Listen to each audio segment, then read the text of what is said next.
Good morning, everybody. Good morning, good morning. So, I want to talk a little bit about the MMA that I watched last night, the Professional Fighting League, the PFL. Now, the PFL is sort of UFC's competition, if you like. You know, it's one of the first ones that I've watched last night, and I only watched it because Francis Ngannou was fighting some big Brazilian. I can't remember his name, but anyway, I watched it last night, and I wasn't impressed. I was impressed with Francis Ngannou. I absolutely was buzzing that he won. You know, I'm a big fan of Francis Ngannou's. I think he's a very powerful individual, very powerful individual. But you know, watching this event last night, this PFL, it was a strange event. You know, the atmosphere was dead. You know, you probably could have had a pin drop. You know, when you're watching UFC or boxing or even bare knuckle boxing, the crowd is electric. You know, the atmosphere is booming. You know, PFL was strange. You know, you could hear the cornermen screaming and shouting. You could hear the thuds. You could hear the fighters talking to each other. You could hear the fighters going, It was weird. It was weird.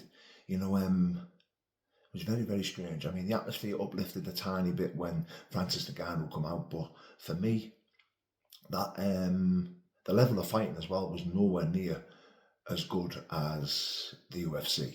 You know, I seen Tom Aspinall talking about Francis Ngannou, you know, giving him praise. Tom Aspinall thinks he beat Francis Ngannou, to be fair, and so do I. I think Tom Aspinall will beat him. But when I was listening to Tom Aspinall, I said, look, I wish him nothing but the best. I hope he makes a lot of money, but he's not fighting an elite heavyweight, which, from what I gathered and what I seen, he kind of wasn't. You know, he definitely wasn't. Anyway, Francis Ngannou won by first round stoppage. You know, the guy he was fighting was huge, absolutely huge. He was an undefeated fighter. Massive bloke. Made Francis Ngannou look small. You know, Francis Ngannou, first 30 seconds, shot for a takedown, took him down. The guy had zero defence on the ground. You know, give his back straight away. Francis Ngannou rained down a lot of punches and put him to sleep. Now, there was a few questionable punches that landed on the back of the head, you know, which it was actually, if you watch it back, it was actually one on the back of the head that actually put him to sleep. One right at the top of the head that actually flattened him out and put him out. So for me, you know, illegal punches or not, I think Francis Ngannou was going to get the job done either way. But it was questionable, you know. But I couldn't have been over that. I couldn't have been more happy for Francis Ngannou. Francis Ngannou, he's just gone through such a torrid time, losing his son Kobe.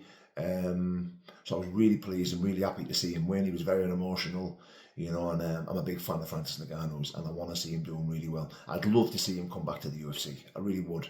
You know, I don't know if I'd be happy. I don't know if I'm bothered about him fighting John Jones, but I would love to see him fight for the belt in the UFC. You know, I'd like to see him box again. I would like to see him box again. You know, I think he can rock it with a few boxers. You know, maybe Deontay Wilder. I'd like to see him fight Deontay Wilder. I'd like to see him fight Joe Joyce or you know, the big Chinese dude, Wei Ling or whatever his name is. The big Chinese dude who knocked Deontay Wilder, someone along them lines. You know, I don't think Dubois or Joshua or I don't listen. Tyson Fury had an off night when he fought Francis Ngannou. I think if it was to happen tomorrow, I think I'd like to see Usyk fight him. Actually, do you know what? I'd like to see Usyk fight him with like David and Goliath story. That'd be fucking good. I think Usyk. I don't even think he'd lay a glove on Usyk, if I'm being honest. But I'd like to see Francis Ngannou box. I'd like to see him make a lot of money, and I want to see him do well. I am a massive fan of Francis Ngannou. So yeah. Anyway, God bless, guys. Take care.